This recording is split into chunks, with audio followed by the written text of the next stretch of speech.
विधानसभा चुनाव के नतीजे कल आएंगे। शनिवार को कर्नाटक विधानसभा की 224 में से 222 सीटों पर वोट डाले गए थे। वोटों की गिनती सुबह 8 बजे से शुरू होगी और 2 से 3 घंटे में साफ हो जाएगा कि कर्नाटक में अगली सरकार किसकी बनेगी। नतीजों से एक दिन पहले बीजेपी के मुख्यमंत्री पद के उम्मीदवार BS येदियुरप्पा ने एक बार फिर जीत की उम्मीद जताई है। We are going to get 125 to 130 seats. We are going to form the government. Tomorrow evening I will go to Delhi to meet Prime Minister. दूसरी तरफ नतीजों से पहले कांग्रेस ने अपने 2 बड़े नेताओं अशोक गहलोत और गुलाम नबी आजाद को बेंगलुरु भेजा है। दोनों नेताओं ने कर्नाटक में कांग्रेस की जीत के दावे किए। कर्नाटक चुनाव के नतीजों पर जी न्यूज की स्पेशल कवरेज कल सुबह 6 बजे से शुरू होगी। सबसे सटीक और सबसे तेज नतीजे जी न्यूज पर देखिए। पूर्व प्रधानमंत्री मनमोहन सिंह ने राष्ट्रपति रामनाथ कोविंद को चिट्ठी लिखी है। उन्होंने कांग्रेस नेताओं के खिलाफ कर्नाटक में चुनावी रैलियों के दौरान पीएम मोदी की भाषा को लेकर अपनी नाराजगी जताई है। 13 मई को राष्ट्रपति को भेजी चिट्ठी में मनमोहन सिंह ने राष्ट्रपति से अपील की है कि वो पीएम को कांग्रेस नेताओं या किसी अन्य शख्स के खिलाफ अशोभनीय और धमकाने वाली टिप्पणी करने से रोके। चिट्ठी में मनमोहन के अलावा खड़गे, गुलाम नबी आजाद समेत कई वरिष्ठ कांग्रेस नेताओं के दस्तखत हैं। कई वरिष्ठ नेताओं ने राष्ट्रपति जी को पत्र लिखकर कहा है कि प्रधानमंत्री जी को अपने कर्तव्य, अपने दायित्व, अपनी सीमाएं, उनके बारे में दोबारा से आगाह करने की आवश्यकता है। हालांकि बीजेपी ने कांग्रेस पर पलटवार करते हुए उसे उसके नेताओं के पुराने बयान याद दिलाए हैं। काश ये उन्होंने जब वो प्रधानमंत्री थे इस तरीके का ज्ञान उन्होंने सोनिया जी और राहुल जी को बांटा होता। राष्ट्रपति को भेजी चिट्ठी में कांग्रेस ने कर्नाटक की चुनावी रैली में पीएम के लेने के देने पड़ जाएंगे वाले बयान का जिक्र भी किया है। कांग्रेस के नेता कान खोल करके सुन लीजिए, अगर सीमाओं को पार करोगे तो मोदी है, लेने के देने पड़ जाएंगे।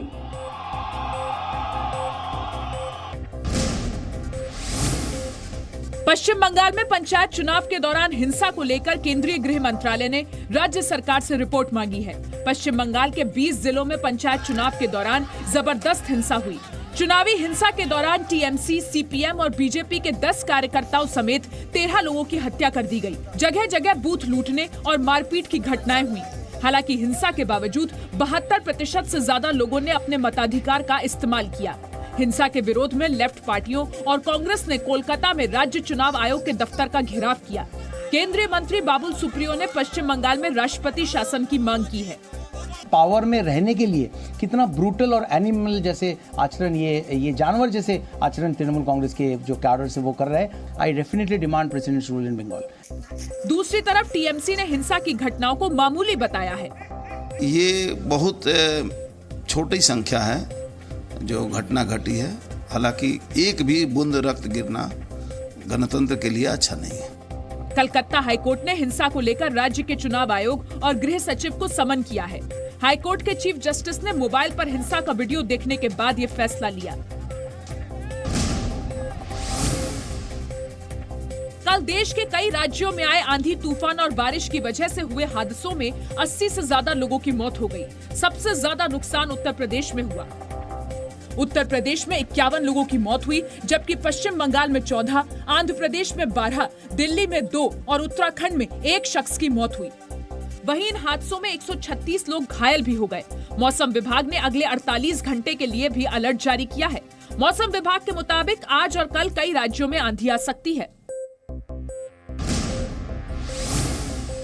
प्रधानमंत्री नरेंद्र मोदी 21 मई को रूस दौरे पर जाएंगे।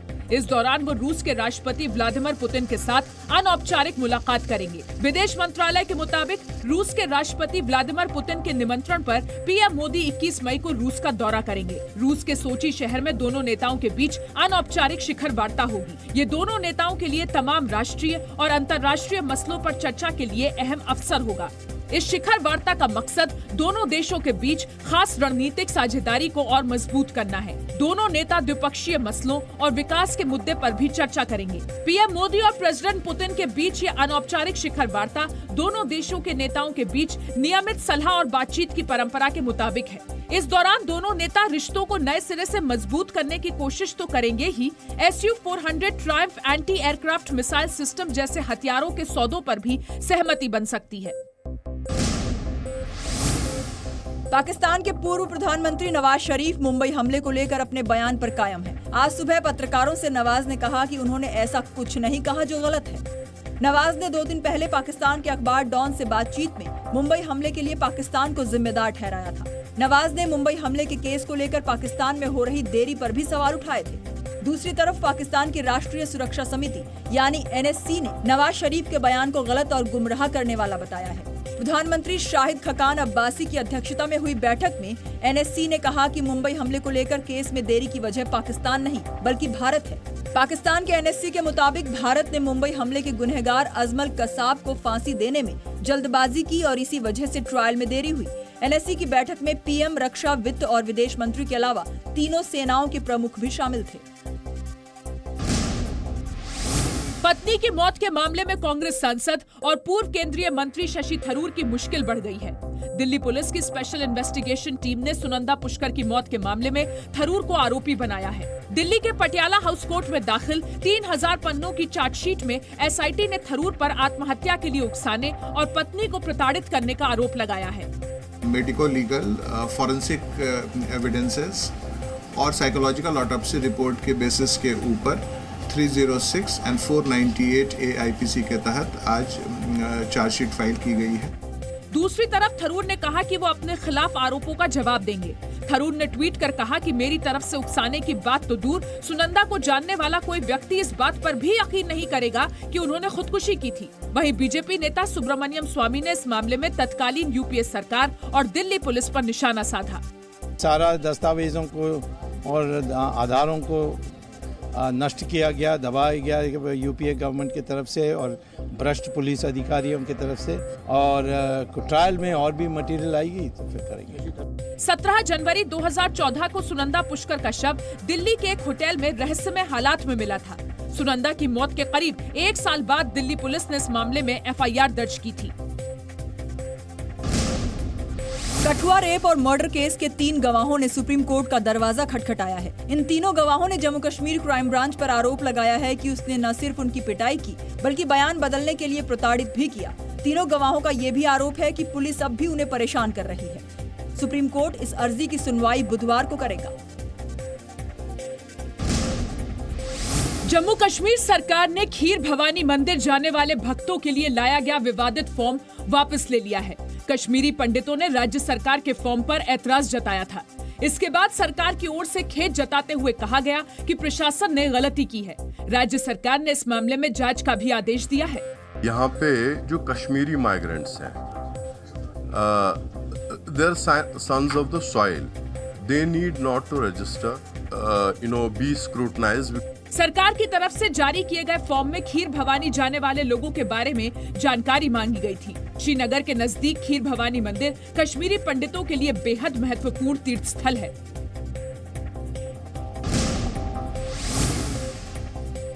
₹13,000 करोड़ रुपए के PNB घोटाले में CBI ने इस मामले में आज पहली चार्जशीट दाखिल की। मुंबई की विशेष अदालत में दाखिल CBI की चार्जशीट में PNB के मौजूदा और पूर्व अधिकारियों समेत 22 लोगों और 3 कंपनियों के नाम हैं। इनमें सबसे बड़ा नाम इलाहाबाद बैंक की मैनेजिंग डायरेक्टर और CEO उषा अनंत सुब्रमण्यम का है।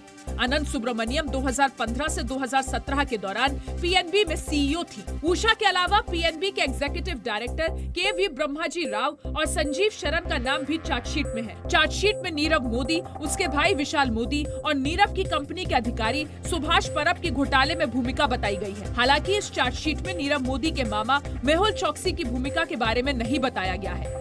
CBI की ये चार्जशीट बैंक घोटाले में उसकी पहली FIR से जुड़ी है। इस मामले में CBI ने कुल 3 FIR दर्ज की थी। CBI की चार्जशीट के बाद सरकार ने इलाहाबाद बैंक के बोर्ड को बैंक की MD और CEO उषा अनंत सुब्रमण्यम के सभी अधिकार खत्म करने के आदेश दिए हैं।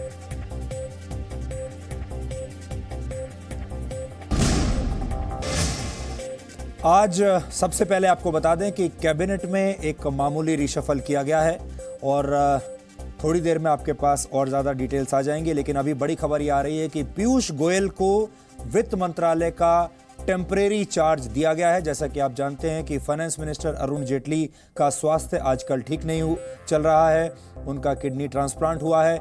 इसकी वजह से पीयूष गोयल अब फाइनेंस मिनिस्ट्री का चार्ज लेंगे और वित्त मंत्रालय पीयूष गोयल को दिया गया है। इसके अलावा I&B मिनिस्टर स्मृति ईरानी अब सिर्फ कपड़ा मंत्रालय देखेंगी, यानी सिर्फ टेक्सटाइल मिनिस्ट्री को देखेंगी, और राज्यवर्धन राठौर को I&B मिनिस्टर सूचना और प्रसारण मंत्री के तौर पर पूरा चार्ज दे दिया गया है। तो ये 3 बड़े बदलाव हैं नरेंद्र मोदी की कैबिनेट में। पहला है पीयूष गोयल टेम्परेरी चार्ज लेंगे वित्त मंत्रालय का।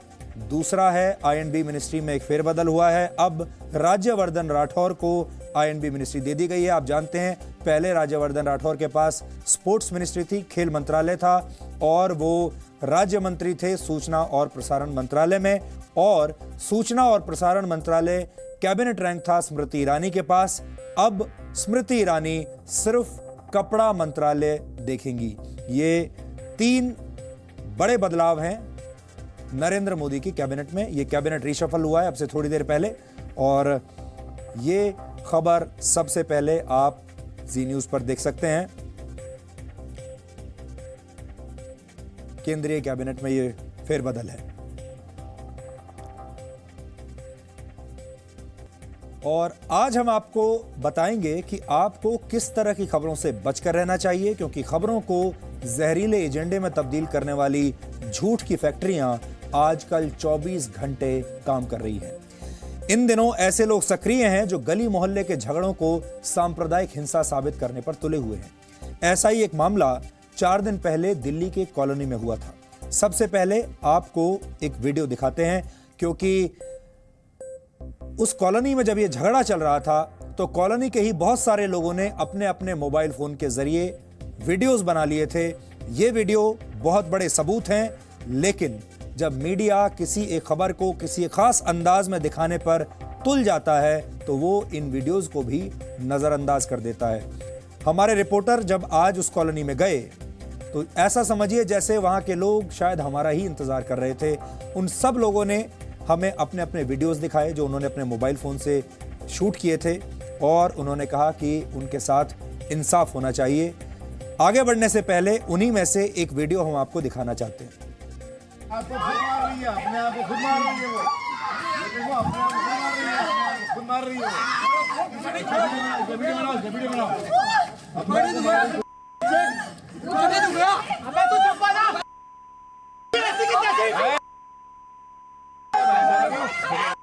तू गाने से भाग जा।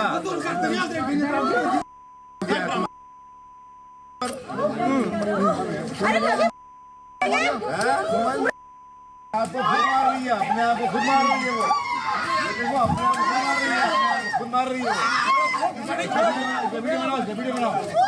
अबे तू चुप हो जा।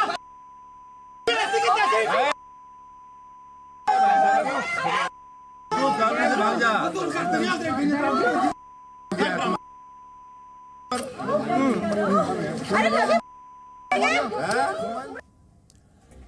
दिल्ली के सिद्धार्थ एक्सटेंशन इलाके का यह वीडियो 10 मई का है।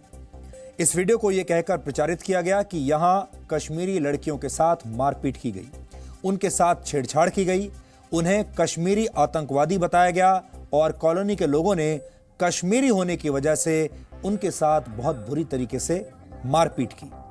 यह खबर बिना तथ्यों की पड़ताल किए मीडिया की हेडलाइंस में छा गई और इसे जम्मू कश्मीर के पूर्व मुख्यमंत्री उमर अब्दुल्ला और मौजूदा मुख्यमंत्री महबूबा मुफ्ती ने हाथों हाथ ले लिया ताकि इससे राजनीतिक लाभ कमाया जा सके। महबूबा मुफ्ती ने कश्मीरियों की सुरक्षा को लेकर दिल्ली के मुख्यमंत्री अरविंद केजरीवाल और फिर उसके बाद देश के गृह मंत्री राजनाथ सिंह से बात की और दिल्ली में रहने वाले कश्मीरियों की सुरक्षा की मांग की और साथ ही चिंता जताई। उन्हें इस बात की चिंता थी कि जो दिल्ली में कश्मीरी परिवार रह रहे हैं उनकी सुरक्षा को लेकर सरकार क्या इंतजाम कर रही है, क्योंकि उन्हें कश्मीरियों की सुरक्षा को लेकर बहुत चिंता है।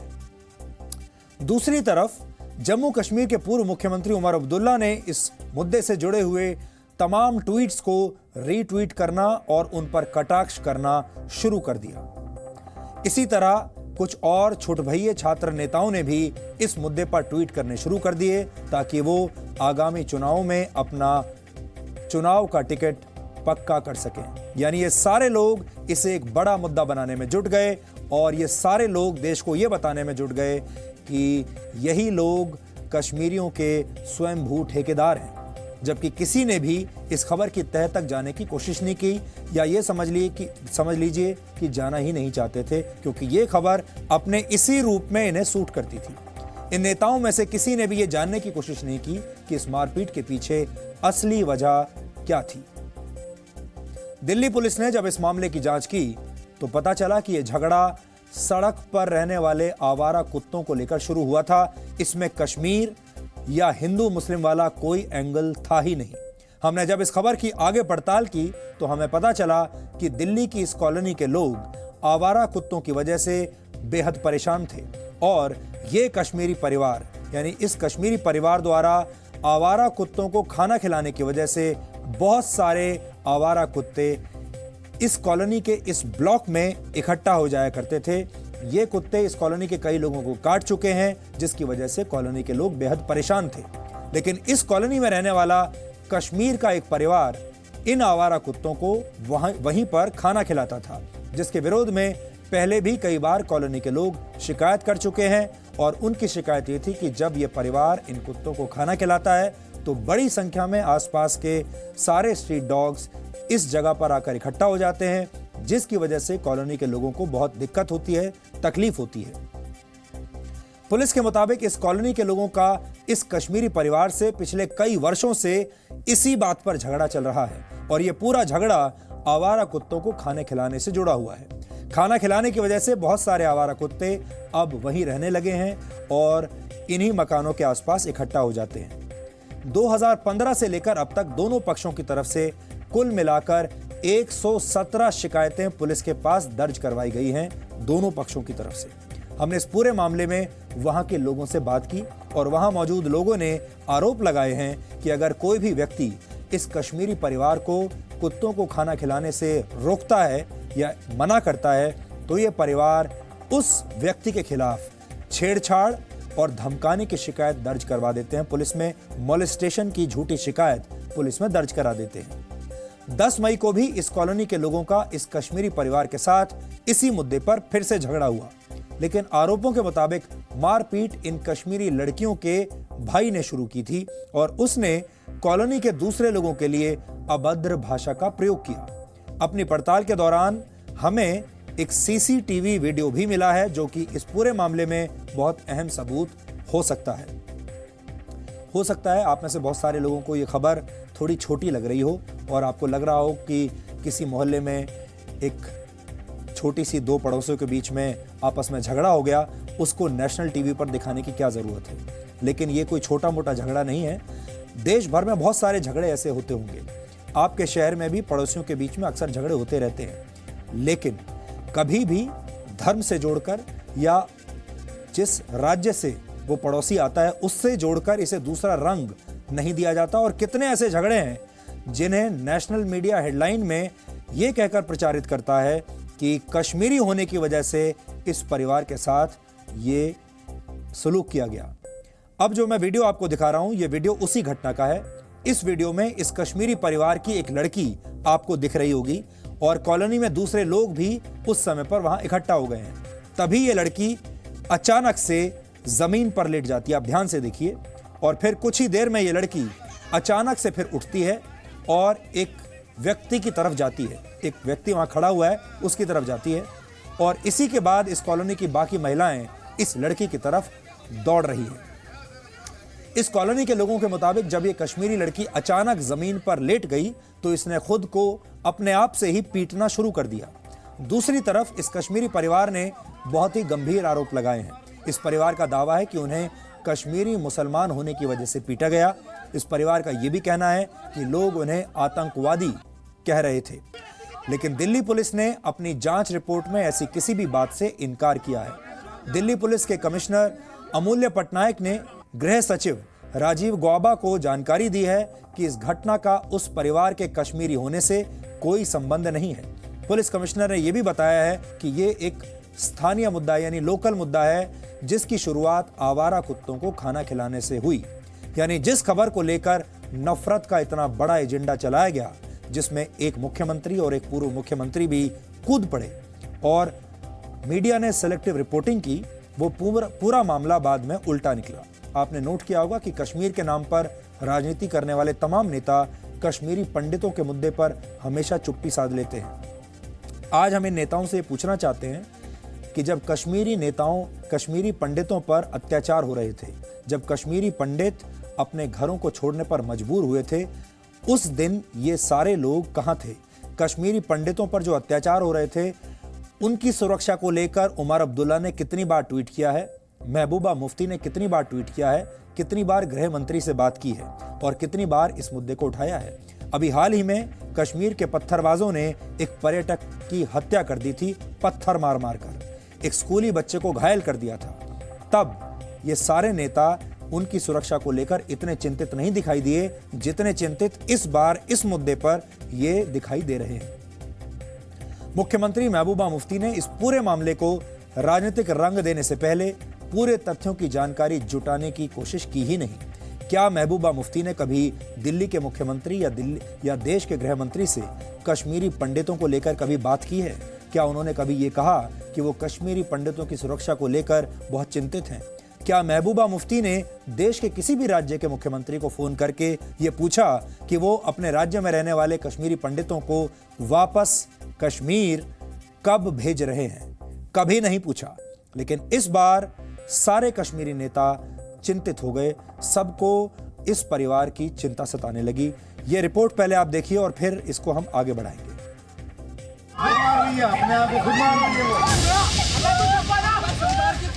आवारा कुत्तों का झगड़ा हिंदू मुसलमान का किसने बनाया?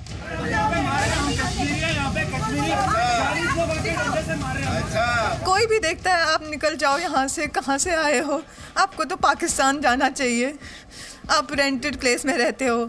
कश्मीरी है, ये लोग उग्रवादी है, इनको निकाल दो, तुम लोगों को निकालवाना, इस बार तो तुम लोग निकालेंगे, तुम लोगों को निकालेंगे। हम 4 बंदे अकेले और 50 लोग हमें पीट रहे थे, 50 लोग हमारे कपड़े फाड़ रहे थे, मार रहे थे। They were trying to murder us. अगर आपने कुत्ते पालने हैं तो अपने घर में पालो, जितने मर्जी पालो और अपने घर में रखो। मैंने 2 कुत्ते पाल रखे हैं, मैं अपने घर में रखता हूँ।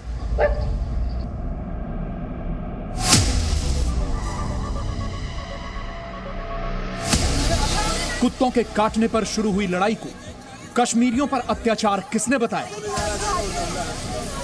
कैसे एक औरत पे बाजार में बीच में सड़क पे कोई हाथ उठा सकता है ऐसे? It's been happening every now and then. We have been labeled Kashmiri terrorists, Muslims every now and then. कल भी इन्होंने यहाँ पर चिल्ला के कहा, देखो मैं कश्मीरी हूँ मुझे मार रहे हैं, देखो मैं कश्मीरी हूँ मुझे मार रहे हैं। 4-5 मोलेस्टेशन का केस और दूसरी चीजें इन लोगों ने बुक कर दिया कॉलोनी में। 10 मई 2018 का ये वीडियो रातों रात ऐसा वायरल हुआ कि जम्मू कश्मीर के मुख्यमंत्री और पूर्व मुख्यमंत्री भी परेशान हो गए।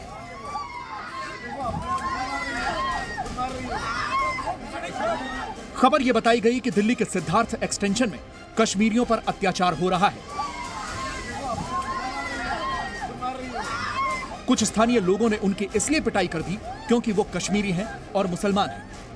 मीडिया में भी इस मामले की एक तरफा रिपोर्टिंग की गई और किसी ने भी यह जानने की कोशिश नहीं की कि असल बात क्या है। जी न्यूज की टीम जब इस घटना की रिपोर्टिंग के लिए पहुंची तो हमने सबसे पहले उन कश्मीरियों से बात की जिन्होंने अपने आप को पीड़ित बताया था।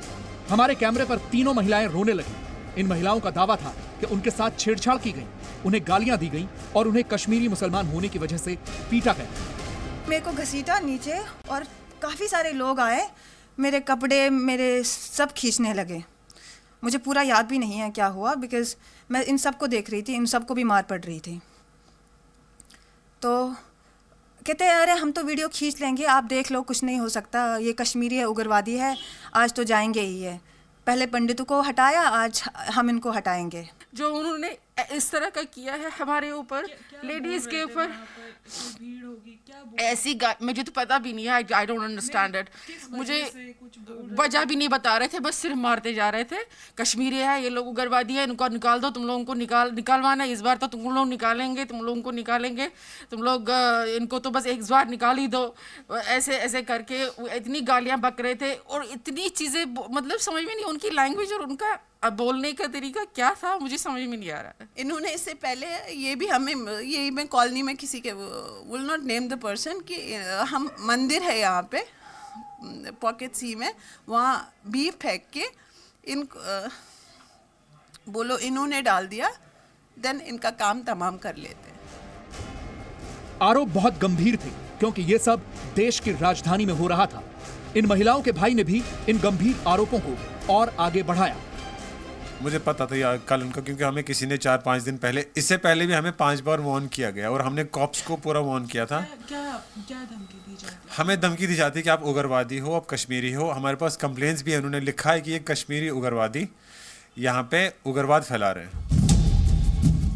लेकिन ये तो एक पक्ष की बात हुई, अब जरा उस पक्ष से भी मिलिए जिसके साथ ये पूरा झगड़ा हुआ था। जब हमने इस घटना में शामिल दूसरे पक्ष से बात की तो पीड़ित पक्ष की कहानी में विरोधाभास देखने को मिला। पता चला कि पूरी घटना आवारा कुत्तों को लेकर हुए झगड़े से शुरू हुई।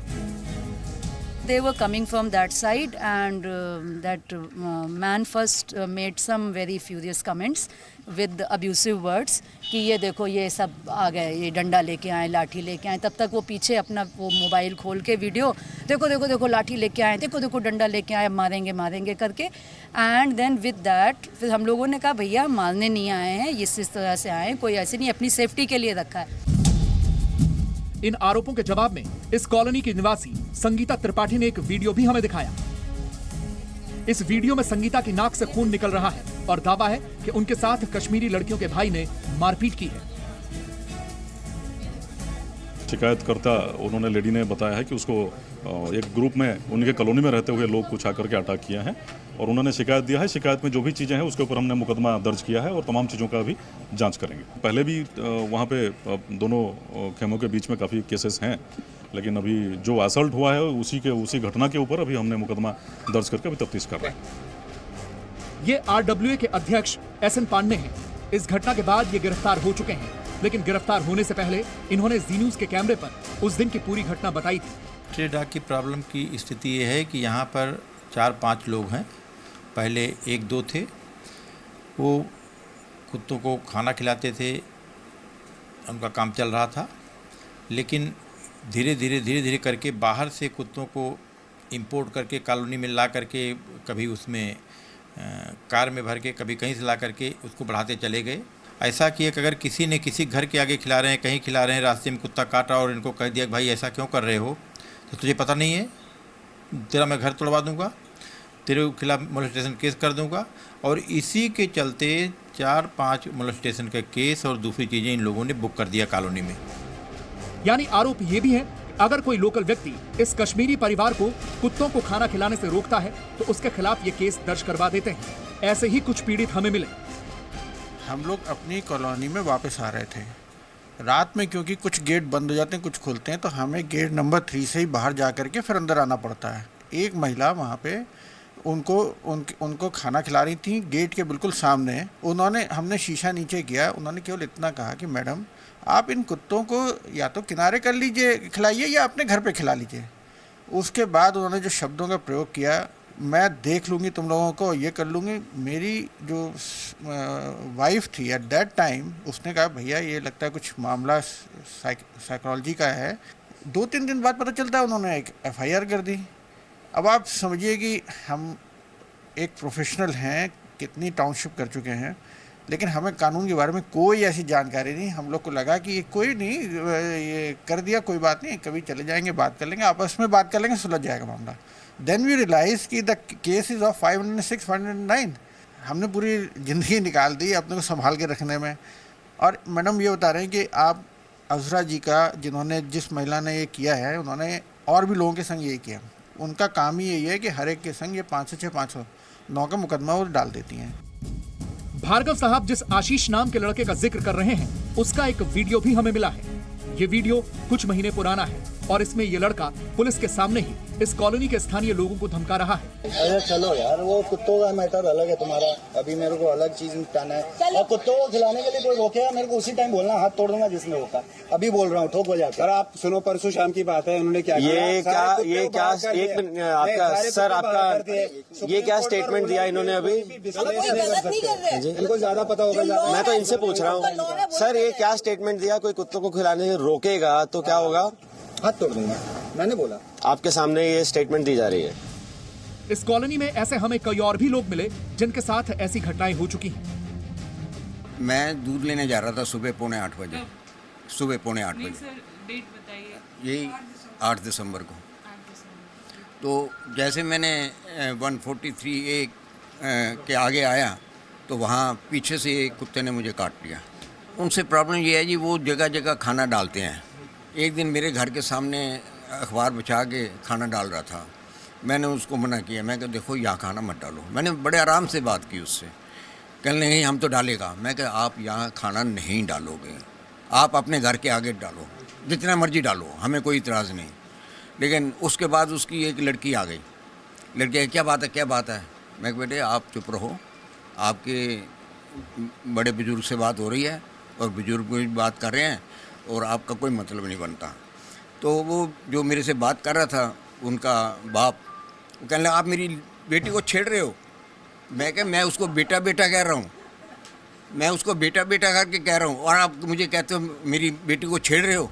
फिर वो चुप हो गया। इन सारे आरोपों के बाद हम एक बार फिर इस पीड़ित कश्मीरी परिवार के पास पहुंचे तो अब उनकी सफाई भी सुन लीजिए। वो एक खाली मुद्दा ज़बरदस्ती क्रिएट किया जा रहा है उनको लेके, ताकि ये डॉग्स का ये मुद्दा दिख जाए। पिछले 15 दिन पहले इन्होंने पुलिस में एक कंप्लेंट डाली है कि हम मुजाहिदीन हैं, हम कश्मीरी टेररिस्ट हैं, हम उग्रवादी हैं, हम गलत एक्टिविटीज़ करते हैं। आप मुझे बताइए अपने स्टैंड हर बार चेंज क्यों करते हैं? मेरे पास वो कंप्लेंट पड़ी हुई है जो उन्होंने आगे दी है, पुलिस के पास भी दी है कि हमने ये इनको यहाँ से निकाला जाए। और कल रात अगर हम डॉग्स की बात करने आ रहे तो 40 लोग लठ लेके थोड़ी डॉग्स की बात करने आते हैं। 2 लोग मेरे घर आ जाते हैं या मुझे अपने घर बुला लेते हैं, RW की मीटिंग कर लेते हैं, हम बात कर लेते हैं। इस कॉलोनी में और भी मुस्लिम परिवार रहते हैं और जिनसे भी हमने बात की उन्होंने सांप्रदायिकता की बात होने से इनकार किया है। और जैसा मीडिया में दिखाया गया एक्चुअली वैसा है ही नहीं। जो हो रहा था वो सिर्फ डॉग्स को लेके था, जिससे कि हम लोग खुद वो हो रखे हैं, इतने परेशान हो रखे हैं कि घर से निकलना मुश्किल हो रखा है। आपको बता दूं मैं किसी यहाँ मोहम्मदन फैमिली को नहीं जानती, सिवा अपनी ये सब हैं, अपनी हिंदू बहनें हैं जिनके साथ मैं कमेटी भी डालती हूँ। ऐसी कोई बात नहीं है। उसको उन्होंने अपने मुद्दे को कहीं और मोड़ा है, वो गलत है। यानी एक बात साफ है कि इस कॉलोनी में आवारा कुत्तों का आतंक है और ये परिवार इन कुत्तों को खाना खिलाता था। मैं वैसे सुबह 8 बजे तक काम पे आई थी। मैं पीछे पता नहीं, वो तो वो पीछे आके पकड़ के गए एकदम से। मेरे को तो वैसे डर हो गया, मैं एकदम चिल्लाने लगी तो पकड़ के खींच के फिर कोई 2 बंदे आए, उनको मार के फिर भगाए। प्रॉब्लम ये है अगर तुम्हें कुत्ते पालने ही आए तो घर में पालो, उनकी केयर करनी है उनके घर में करो। ऐसा नहीं है कि कुत्तों की शिकायत नगर निगम से नहीं की गई, लेकिन निगम के अधिकारियों पर दबाव कैसे आता है ये देख लीजिए। मेरे को तो ये फोन आया कि वहाँ से डॉग नहीं लेने आप। किसका फोन आया सर? मैं नहीं जानता, मेरे पास नंबर है, नंबर दे सकता हूँ। सर नहीं कुछ तो बोला होगा ना आपको कि कहाँ से? मेनका गांधी जी के यहाँ से कुछ इस तरह से। जी जी। हेलो। और क्या कहा आपको? कि वहाँ से डॉग नहीं लेने आपने। आवारा कुत्तों को लेकर कितनी गंभीरता है इसका एक और उदाहरण अब आपको दिखाते हैं। तो रखने की कोई और जगह नहीं है MCD के पास में? इसको वहाँ रखते नहीं सर, हम जो स्टेलाइज करते हैं और ट्रीटमेंट वगैरह करके जिस जगह छूटा है तो वहीं छोड़ना पड़ता है। इतना लगा देते हैं हम लोग उसके लिए, तो बाकी और तो कुछ नहीं। इंजेक्शन लगा के स्टेलाइज करके यही करके छोड़ते हैं, बाकी तो हम कुछ नहीं कर सकते। कुछ नहीं कर सकते। अब आप सोचिए इस देश में स्थिति है कि इंजेक्शन लगा के फिर छोड़ दिया ताकि फिर वो काटेंगे तो इस बार काटेंगे, इस बार तो नुकसान नहीं होगा, तो कटवाने के लिए तैयार आप रहिए और इस भरोसे के साथ रहिए कि आपको कोई नुकसान नहीं होगा। यानी दिल्ली के इस कॉलोनी के लोग कुत्तों की वजह से परेशान हैं और 10 मई को झगड़ा भी कुत्तों की वजह से ही हुआ था, लेकिन कुछ लोगों ने इसे हिंदू मुसलमान का मुद्दा बना दिया। दिल्ली से यशस्विका के साथ राहुल सिन्हा, जी मीडिया।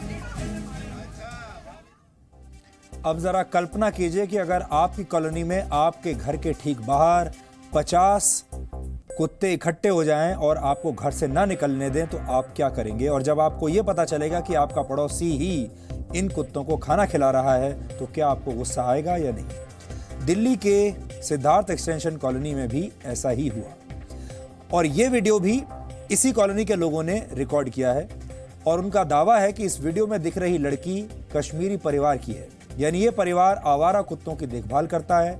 बहुत से लोगों के मन में ये सवाल भी आ रहा होगा कि आवारा कुत्तों की देखभाल करना या उन्हें खाना खिलाने में कोई जुर्म तो नहीं है, कोई बुरी बात तो नहीं है, तो फिर इसमें परेशानी किसी को क्या हो सकती है।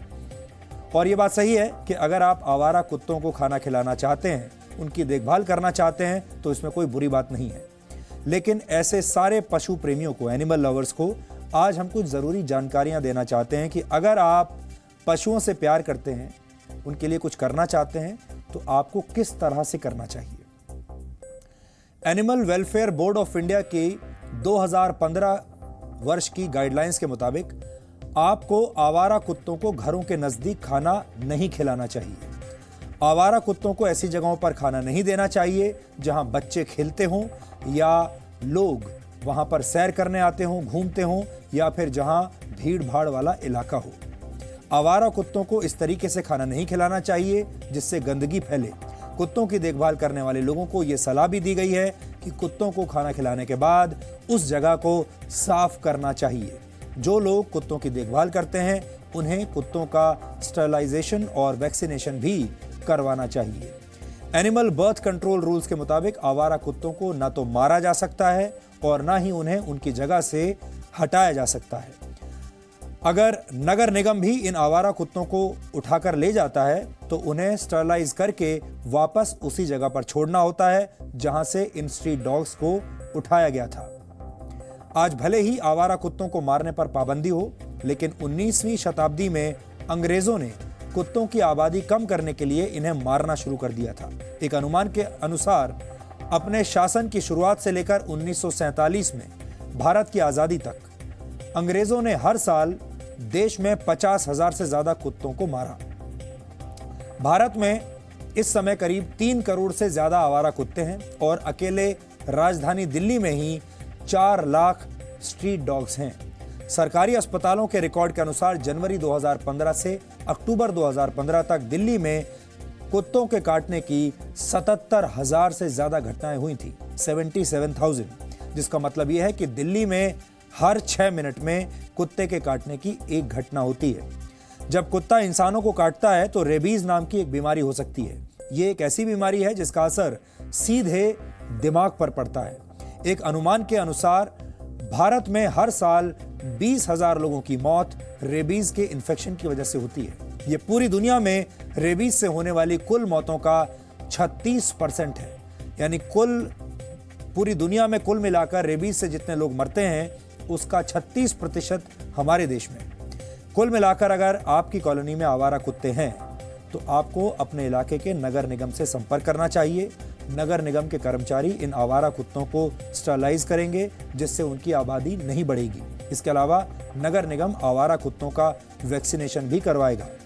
इसके साथ ही आप बहुत से एनजीओ से भी संपर्क कर सकते हैं जो आवारा कुत्तों की देखभाल करने का काम करते हैं और इस काम के लिए फंड्स भी इकट्ठा करते हैं और बहुत जगह से उन्हें फंड मिलता है। अगर आप डॉग लवर हैं तो आपको उन गाइडलाइंस का ध्यान रखना चाहिए जो हमने थोड़ी देर पहले आपको बताई हैं। और अंत में हम एक बात और कहना चाहते हैं कि अगर इस झगड़े में कश्मीरी परिवार की जगह दिल्ली का कोई और परिवार होता या फिर बिहार का या केरल का या महाराष्ट्र का या इस देश के किसी दूसरे राज्य का कोई परिवार होता तो क्या ये मामला इतना तूल पकड़ता? तब भी क्या मीडिया में ये हेडलाइन बनती? शायद नहीं बनती। ये मामला मीडिया की हेडलाइन में इसलिए आया क्योंकि इसमें कश्मीरी मुस्लिम वाला एंगल आ गया। आपने देखा होगा, आप भी इसी देश में रहते हैं, भारत के हर गली मोहल्ले में हर रोज न जाने कितने झगड़े होते हैं, कितने पड़ोसी एक दूसरे के साथ झगड़ा करते हैं, लेकिन हर झगड़े में हिंदू मुस्लिम का एंगल नहीं होता, हर झगड़े में जम्मू कश्मीर वाला एंगल नहीं होता।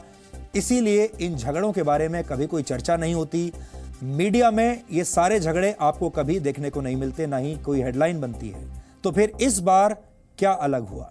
मीडिया की सिलेक्टिव रिपोर्टिंग और नेताओं के इस एजेंडे को आपको भी पहचानना होगा और इसीलिए आज ये खबर हमने आपको दिखाई है। और इसके पीछे मकसद यही है, जैसा हमने पहले आपको कहा, हो सकता है आपको ये खबर बहुत छोटी लग रही हो, किसी गली मोहल्ले की खबर है, दो पड़ोसियों के बीच में झगड़ा हो गया, लेकिन वो झगड़ा क्या रूप ले सकता है, मीडिया में किस कदर छा सकता है और कैसे उस झगड़े पर हमारे देश के नेता राजनीति कर सकते हैं और जो नए नेता हैं जिन्हें चुनाव में टिकट चाहिए वो भी कैसे अपनी नई दुकानें चला सकते हैं, ये आपने इस खबर में देख लिया होगा और इसीलिए आज ये खबर आपको दिखाई। सरकारी विज्ञापनों में आपने बार बार देखा और सुना होगा कि आपका वोट बहुत कीमती है, इसलिए आपको मतदान जरूर करना चाहिए। लोकतंत्र में वोट ही जनता की ताकत होता है। आपके ही वोट से देश में सरकार चल रही है, आपके ही वोट से देश में लोकतंत्र सुरक्षित है, आपके ही वोट से चुनी हुई सरकार के पास संविधान की रक्षा करने की पूरी ताकत है। आपका वोट बहुत मूल्यवान है। ये सब आपने हजारों बार सुना होगा, देखा होगा और पढ़ा होगा।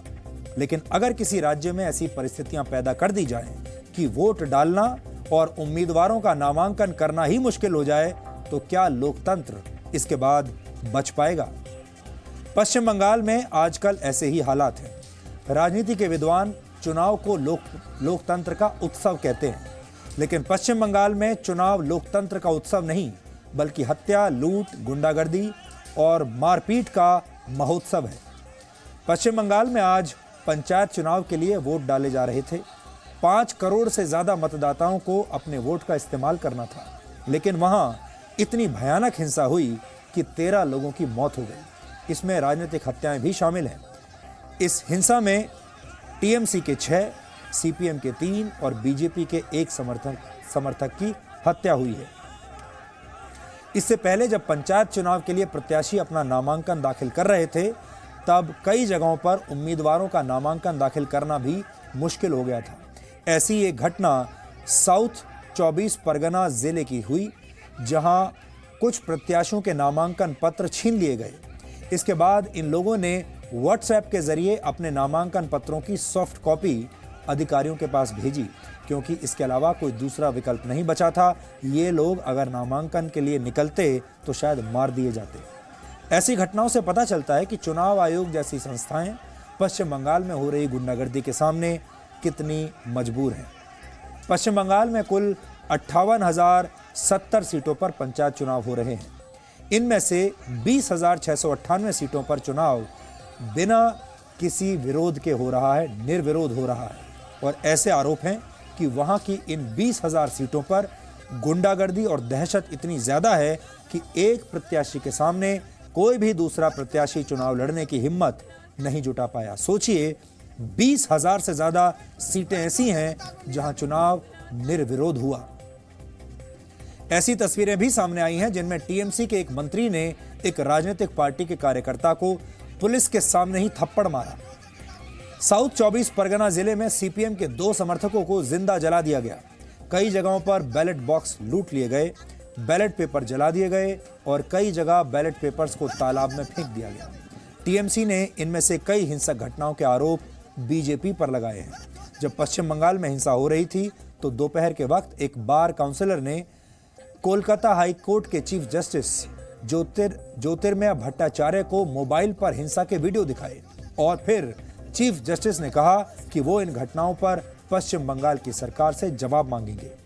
पश्चिम बंगाल के मुख्यमंत्री ममता बनर्जी हैं। अक्सर आपने देखा होगा, ममता बनर्जी ये कहती हैं कि लोकतंत्र खतरे में है, इसलिए विपक्ष के सभी नेता एकजुट हो जाएं। ये बात वो केंद्र की राजनीति के बारे में कहती हैं, लेकिन वो खुद जिस राज्य के मुख्यमंत्री हैं वहां सरेआम लोकतंत्र की हत्या की जा रही है। कैसे की जा रही है, हम आपको तस्वीर दिखा रहे हैं। आज जो तस्वीरें आई हैं उन्हें देखकर ऐसा लगता है जैसे पश्चिम बंगाल को उपद्रवियों ने हाईजैक कर लिया हो। वहां कानून व्यवस्था खत्म हो चुकी है और हर जगह अराजकता फैल गई है।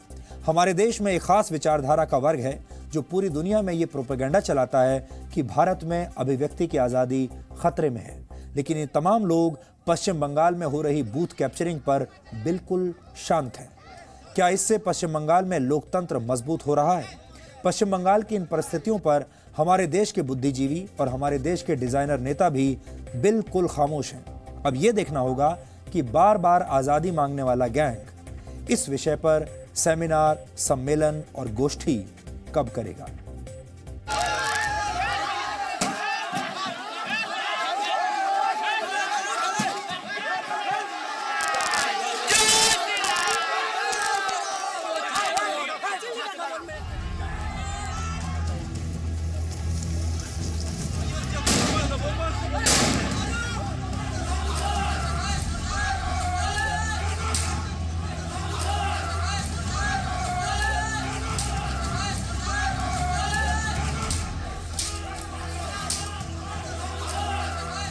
ये तस्वीरें हैं पश्चिम बंगाल की।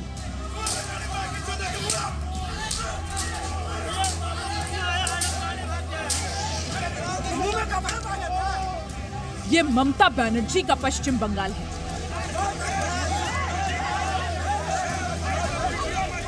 पंचायत का चुनाव जीतने के लिए पश्चिम बंगाल में रिकॉर्ड तोड़ हिंसा की गई। तस्वीरें इतनी विभत्स हैं कि दिखाई नहीं जा सकती। चुनाव में जीत के लिए जमकर खून बहाया जा रहा है। बैलेट पेपर्स को सामूहिक रूप से आग में जलाया जा रहा है। बैलेट पेपर्स को तालाब में फेंककर नष्ट किया जा रहा है। ये पश्चिम बंगाल का ममता मॉडल है। इसी विकास मॉडल की तारीफ में ममता बनर्जी कसीदे पढ़ती हैं। ममता बनर्जी के पश्चिम बंगाल में लोकतंत्र की हत्या हो रही है। पंचायत चुनाव के लिए ताकत और हिंसा का सहारा लिया जा रहा है।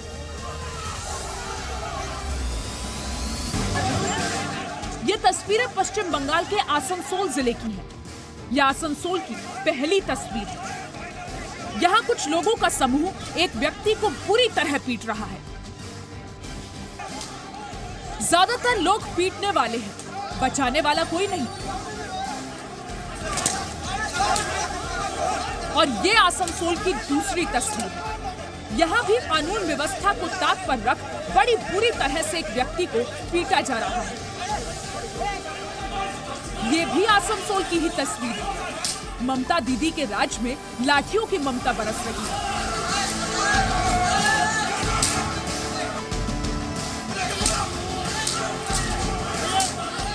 लाठियों से बहुत बुरी तरह एक व्यक्ति को पीटा जा रहा है।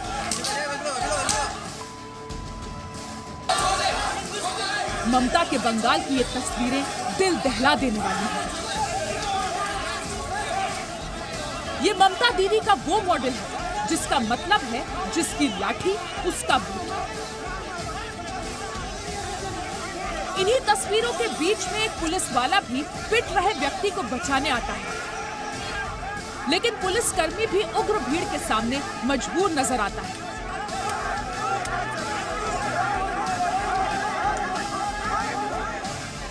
ये तस्वीर भी हैरान करने वाली है।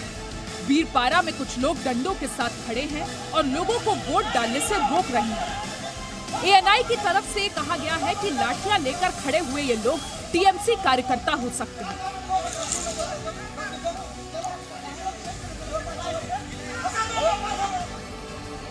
अब ये एक और तस्वीर देखिए। आसपास कोई नजर नहीं आ रहा है। कई लोग इधर उधर घायल पड़े हैं। एक व्यक्ति एक राजनीतिक पार्टी के झंडे से अपने सर से बह रहे खून को रोकने की कोशिश कर रहा है। ये तस्वीरें देखकर आप भी सहम जाएंगे। बंगाल के पंचायत चुनाव में बमबाजी की ये तस्वीरें तो बेहद साधारण हैं। अपने विरोधियों को वोट देने से रोके जाने की ये तरकीब पश्चिम बंगाल में काफी पुरानी है। टीएमसी के कार्यकर्ताओं पर तो मारपीट और अत्याचार के आरोप लग ही रहे हैं। कूच बिहार में तो टीएमसी की सरकार के एक मंत्री रविंद्रनाथ ने भी बीजेपी के पोल एजेंट को थप्पड़ मार दिया।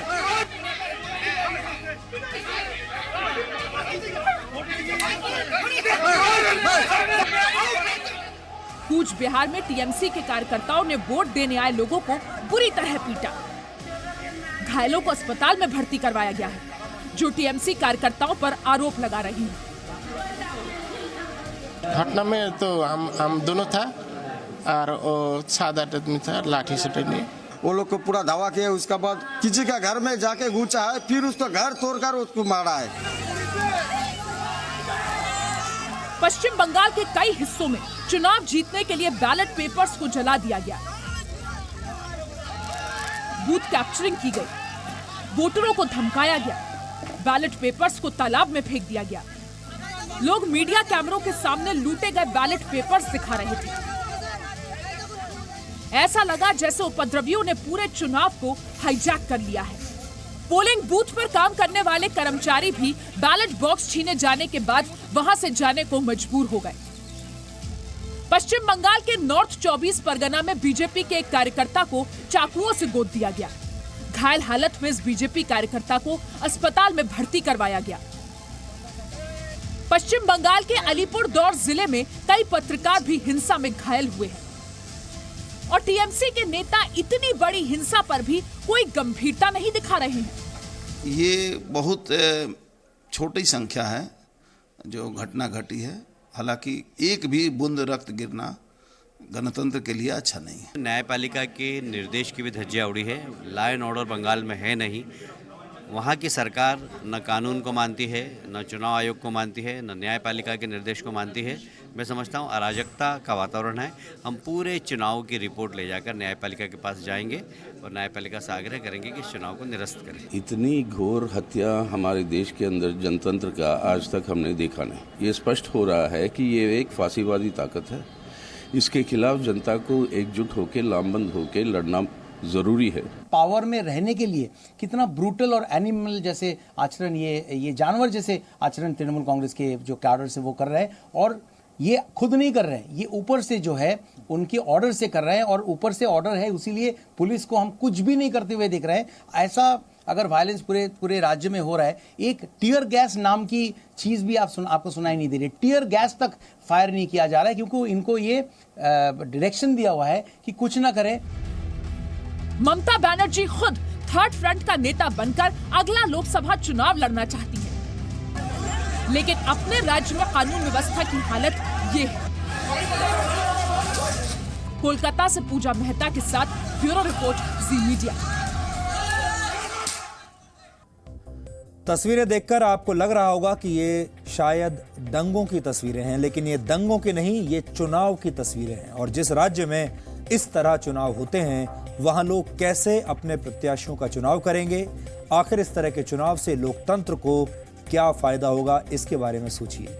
जब चुनाव इस तरह से होते हैं तो तानाशाह प्रवृत्ति के लोग लोकतांत्रिक तरीकों का सहारा लेकर सत्ता हासिल कर लेते हैं। शायद वो दिन दूर नहीं जब पश्चिम बंगाल भारतीय गणराज्य के हाथों से निकल जाएगा। पश्चिम बंगाल के नागरिकों के अधिकार कानून के हाथों से बाहर निकल जाएंगे। केंद्र सरकार के बड़े बड़े मंत्रालय हाथ खड़े कर देंगे कि हम पश्चिम बंगाल में भारत के नागरिकों के अधिकारों की रक्षा अब नहीं कर पाएंगे। पश्चिम बंगाल की इन तस्वीरों को देखकर क्या आप यकीन कर सकते हैं कि ये उन्हीं बंकिम चंद्र चटर्जी की भूमि है जिन्होंने वंदे मातरम की रचना की थी? क्या ये उन्हीं रविंद्रनाथ टैगोर की भूमि है जिन्होंने भारत के राष्ट्रगान जन गण मन की रचना की थी? पश्चिम बंगाल के राजनीतिक तूफान वाले मौसम के बाद अब देश के मौसम की बात करते हैं और देश में आने वाले तूफान की बात करते हैं, क्योंकि आज ये समझना जरूरी है कि हमारे देश का मौसम विभाग बारिश, तूफान, मॉनसून और सूखे को लेकर सटीक भविष्यवाणियां क्यों नहीं कर पाता। मौसम विभाग ने कुछ दिन पहले ये चेतावनी जारी की थी कि उत्तर भारत में बड़ा तूफान आने वाला है, इसलिए हमने उस दिन पूरी तैयारी करके रखी थी कि हम आपको आज तूफान का डीएनए टेस्ट दिखाएंगे। लेकिन तूफान उतनी तीव्रता के साथ आया ही नहीं जितनी आशंका थी, जिसके बारे में मौसम विभाग ने कहा था। इसके बाद मौसम विभाग ने पिछले हफ्ते शुक्रवार को एक और चेतावनी जारी की, जिसमें यह कहा गया कि रविवार और सोमवार को दिल्ली और एनसीआर में तेज हवा के साथ बारिश हो सकती है। यह भविष्यवाणी की गई थी कि हवा की रफ्तार 50 किलोमीटर प्रति घंटा रहेगी, लेकिन यह पूर्वानुमान गलत साबित हुआ। कल शाम को जब आंधी आई, तूफान आया, तो हवा की रफ्तार 50 की बजाय 100 किलोमीटर प्रति घंटा से भी ज्यादा थी और इस रफ्तार के लिए हमारा सिस्टम तैयार नहीं था और इसीलिए कई जगहों पर दुर्घटनाएं हुई और तेज हवाओं और बिजली गिरने की वजह से 70 से ज्यादा लोग मारे गए।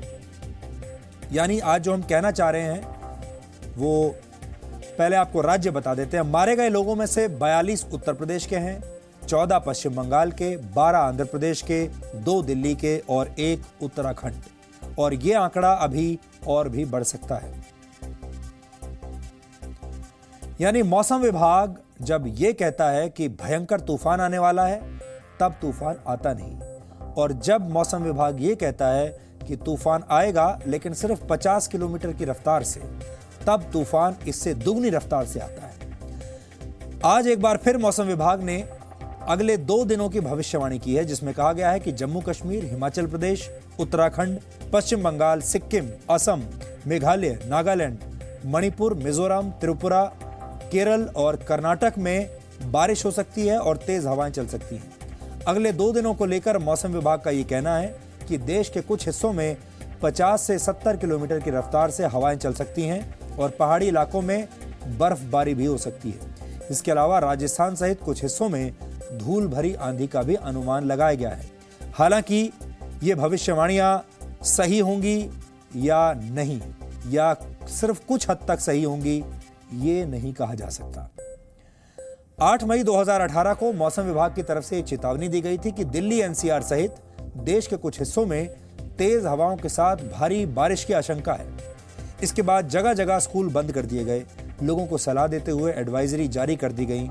ये कहा गया कि बहुत जरूरी काम ना हो तो लोग घर से बाहर ना निकलें, और लोग घर से बाहर निकले भी नहीं। स्कूल बंद हो गए, बच्चे भी नहीं गए, लेकिन तूफान नहीं आया। लेकिन आंधी तूफान की भविष्यवाणी उन्हीं दावों के साथ हवा में उड़ गई। उस दिन तूफान आया जरूर था, लेकिन हवा की रफ्तार बहुत कम थी। यानी मौसम विभाग जब ये कहता है कि तूफान आएगा तो वो आता नहीं, और जब वो ये कहता है कि हवा की रफ्तार कम होगी, उस दिन हवा मौसम विभाग के सारे दावों की पोल खोल देती है और तूफान दुगनी रफ्तार से आता है। भारतीय मौसम विभाग की स्थापना आज से 143 वर्ष पहले सन 1875 में हुई थी। तब से लेकर अब तक भारत में मौसम की जितनी भी भविष्यवाणी की गई, उनमें से ज्यादातर गलत ही साबित हुई। वर्ष 2017 में इंडिया मेटेरोलॉजिकल डिपार्टमेंट ने यानी MED ने बारिश को लेकर जितनी भी भविष्यवाणी की थी, उनमें से 44% गलत साबित हुई। 44% भविष्यवाणियां बारिश को लेकर गलत साबित हुई। हालांकि अगर आप इसकी तुलना इंटरनेशनल वेदर एजेंसीज के आंकड़ों से करेंगे, यानी अंतर्राष्ट्रीय एजेंसी जो हैं उनसे करेंगे, तो हमारा मौसम विभाग कहीं नहीं ठहरता उनके सामने। लंदन, मायामी, न्यूयॉर्क और दुबई जैसे शहरों में मौसम विभाग की भविष्यवाणी पूरे साल भर में 80 से 85% सही और सटीक साबित होती है। अर्थव्यवस्था की रफ्तार में मानसून की भूमिका बेहद अहम होती है। 2014 और 2015 में अच्छी बारिश न होने की वजह से देश के GDP को करीब 16% का नुकसान हुआ था। बारिश का सही अंदाजा ना लगा पाने से हमारे किसान फसल की बुआई वक्त पर नहीं कर पाते, जिससे किसानों के साथ साथ देश की अर्थव्यवस्था को भी नुकसान होता है। मानसून का सही अनुमान लगाए जाने से देश का कृषि उत्पादन 15% तक बढ़ाया जा सकता है, लेकिन मौसम विभाग की भविष्यवाणी सटीक नहीं होती और हम ऐसी स्थितियों का फायदा नहीं उठा पाते।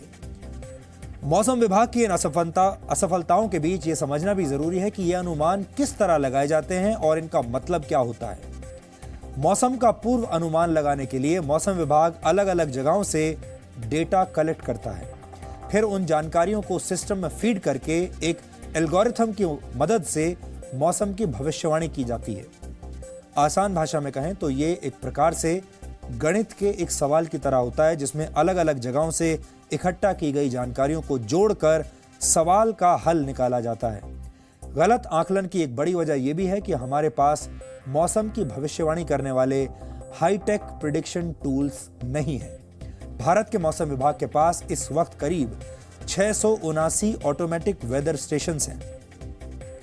इसके अलावा 550 ऑब्जर्वेटरीज हैं, 43 वेदर बलून्स हैं, 24 रेडार्स और 3 सैटेलाइट्स हैं, यानी 3 उपग्रह हैं जिनसे जानकारियां हासिल की जाती हैं। लेकिन भारत के फैलाव को देखते हुए, इसका साइज देखते हुए ये संख्या काफी कम है, जिसकी वजह से कई बार मौसम विभाग सटीक जानकारी नहीं दे पाता। इसलिए मौसम विभाग का पक्ष रखना भी हमारे लिए जरूरी है। सिर्फ मौसम विभाग को दोष देने से काम नहीं चलेगा। मौसम विभाग किन हालात में काम कर रहा है, किन कमियों के साथ काम कर रहा है, ये भी देश को पता होना चाहिए। और एक समस्या ये भी है कि हमारे पास मौसम वैज्ञानिकों की कमी है। समय के मुताबिक भारत में तकनीक का विकास तो हुआ है, लेकिन उस तकनीक को इस्तेमाल करने वाले प्रोफेशनल्स और वैज्ञानिकों की संख्या नहीं बढ़ी। जो लोग मौसम वैज्ञानिक बनते भी हैं, वो या तो विदेशों में काम करने चले जाते हैं या फिर प्राइवेट एजेंसीज को ज्वाइन कर लेते हैं। जब मौसम विभाग ये कहता है कि उत्तर भारत में किसी साल सामान्य बारिश हुई, तो उससे आपको ये नहीं पता चलता कि किसी एक हिस्से में तो भारी बारिश की वजह से बाढ़ आ गई और दूसरे हिस्से में बारिश ना होने की वजह से लोग प्यासे मर रहे हैं। ये गड़बड़ी इसलिए होती है क्योंकि फिलहाल मौसम विभाग जिले के आधार पर मौसम का अनुमान जारी करता है और इन अनुमानों के लिए इनपुट के तौर पर इस्तेमाल किए जाने वाले आंकड़े जिन केंद्रों में जमा होते हैं, उनके बीच कई बार 200 किलोमीटर से भी ज्यादा की दूरी होती है। यानी मौसम का अनुमान जारी करने के लिए जरूरी तत्व जैसे धूल, एरोसोल और नमी से जुड़े आंकड़ों में बड़ा अंतर रह जाता है और इसलिए मौसम विभाग के अनुमान में त्रुटियां देखने को मिलती हैं। वैसे भारत जैसे लोकतंत्र में मौसम विभाग की आधी अधूरी तैयारियों वाली भविष्यवाणी को लेकर कोई पूछताछ नहीं होती, कोई जवाबदेही नहीं है। लेकिन अगर ऐसी हालत नॉर्थ कोरिया जैसे देशों में होती तो आप कल्पना भी नहीं कर सकते कि क्या होता। वर्ष 2014 में नॉर्थ कोरिया के तानाशाह किम जोंग उन ने कुछ ऐसा किया था कि आप बस पूछिए मत। उस वक्त वहां पर मौसम की भविष्यवाणी करने वाले कर्मचारियों की सार्वजनिक रूप से आलोचना हुई थी क्योंकि उन्होंने मौसम से संबंधित गलत भविष्यवाणी की थी। इसके बाद किम जोंग उन प्योंगयांग में मौजूद हाइड्रो मेटेरोलॉजिकल सर्विस के ऑफिस पहुंच गए, यानी वो अपने मौसम विभाग के ऑफिस पहुंच गए और उन्होंने वहां के कर्मचारियों को जमकर डांट फटकार लगाई। मौसम विभाग के कर्मचारियों को डांट लगाने वाली तस्वीरें वहां के सरकारी टेलीविजन चैनल पर प्रसारित की गई। आमतौर पर जब भी तेज हवाएं चलती हैं, तूफान आता है या बारिश आती है, तो लोग उसका आनंद लेने के लिए घर से बाहर निकल जाते हैं, लेकिन वो ये भूल जाते हैं कि ऐसा करके वो बहुत बड़ी मुसीबत में फंस सकते हैं। इसलिए आज आपको पता होना चाहिए कि तूफान आने की स्थिति में कौन सी सावधानियां बरतनी चाहिए। सबसे जरूरी बात यह है कि स्थानीय मौसम के बारे में ताज़ा जानकारी हमेशा रखें और प्रशासन की तरफ से दी गई चेतावनियों पर ध्यान दें।